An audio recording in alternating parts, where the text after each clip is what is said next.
the 2022 polls will be an experience like no other because of the COVID-19 pandemic.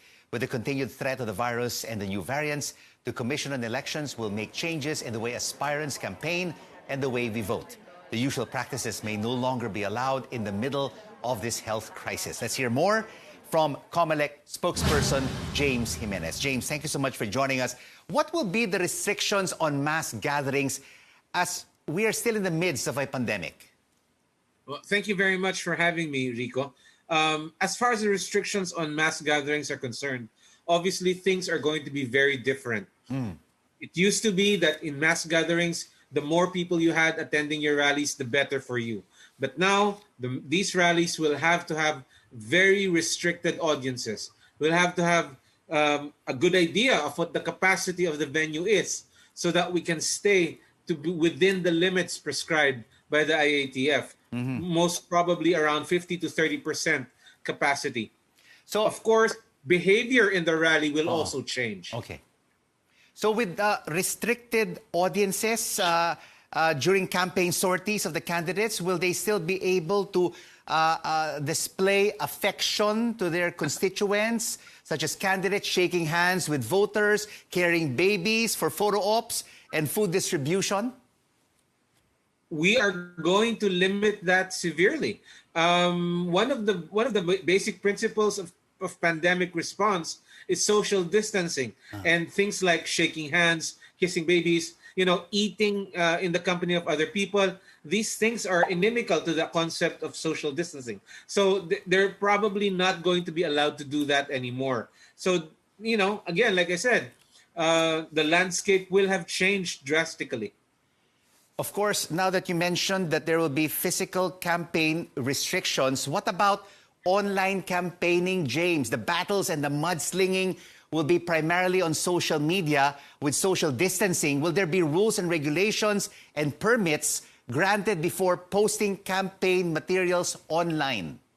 Well, that's the problem, Rico. Right now, there are no laws governing the use of social media for political campaigns. The best that Comelec can do is regulate the expenses that you might incur by holding a social media campaign.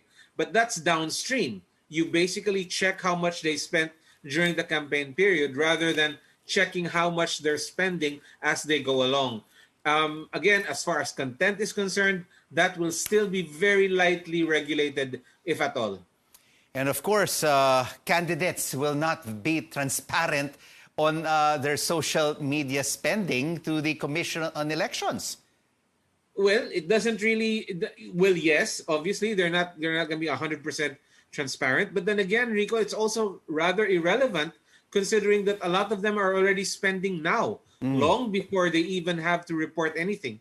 So again, as far as the Comelec is concerned, we already know that a majority of these candidates have probably overspent by the time they actually submit their reports.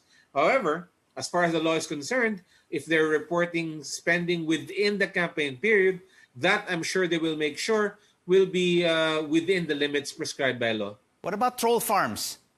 Trolls they're now being used to discredit individuals on certain issues. Will they be monitored?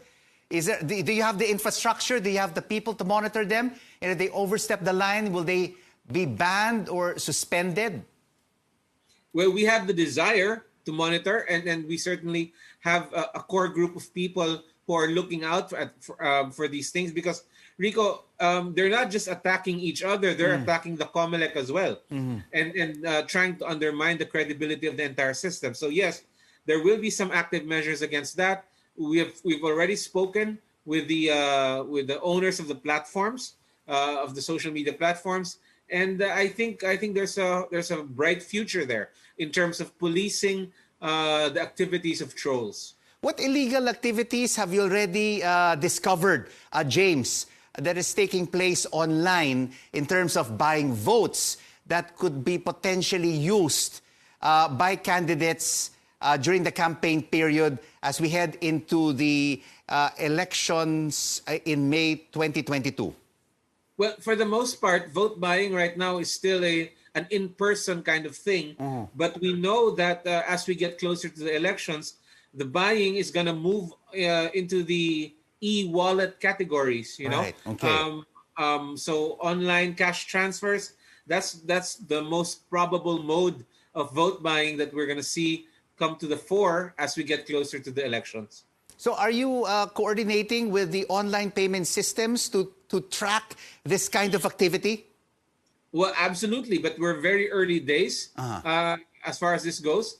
But that's certainly something that we're looking forward to exploring much further. There are already techniques and strategies used in other jurisdictions to keep track of how money is being spent through these e-wallets and e-payment systems. I think some of them can be adapted to use in the Philippines.